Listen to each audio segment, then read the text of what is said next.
আজকে রবিবার, অনেকেরই ছুটির দিন, কিন্তু আমার হাজব্যান্ডের ছুটি নেই। ওদের তো রবিবার বলো, অন্য কোনো বার বলো, ওদের কোনো দিনই ছুটি থাকে না, এমনই চাকরি, তাই না বন্ধুরা? তো দেখো আজকে আলু দিয়ে, মানে নতুন আলু দিয়ে পাতলা করে একদম মটনের ঝোল হবে। তো সমস্ত মশলা দিয়ে আমি একদম মাংসটা ভালো করে কষিয়ে নিলাম, আর কুকারে বসিয়ে দিয়েছি গরম জল। তো দেখো আলুটা তো আগে লবণ হলুদ দিয়ে ভেজে তুলে রেখেছিলাম, তারপরে কুকারে ওই 4 থেকে 5টা সিটি দিলাম, আর নামানোর সময় ধনেপাতা কুচি দিয়ে নামিয়ে নেব। আর গরম মশলার গুঁড়ো দিয়েছিলাম, আমি যেটা বাড়িতে তৈরি করে রেখেছি সেটা আমি ওই জল দেওয়ার সময়তেই দিয়ে দিয়েছিলাম।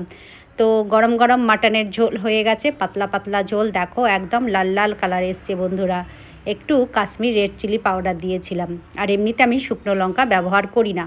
সমস্ত রান্না কমপ্লিট হয়ে গেছে, স্নান আমার হয়ে গেছে। তো হাজব্যান্ড তো সানে গেছে, ওকে আমি খাবার থালিটা বেড়ে দেবো।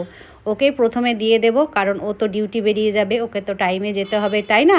তো চলো ওর বাটিতে আগে মাংসের ঝোলটা আমি তুলে দিই। তো এই দেখো সমস্ত কিছু একদম রেডি করে দিয়েছি, ও খেয়ে দিয়ে ডিউটি বেরিয়ে যাবে। চলো বন্ধুরা, আজকের মতো টাটা।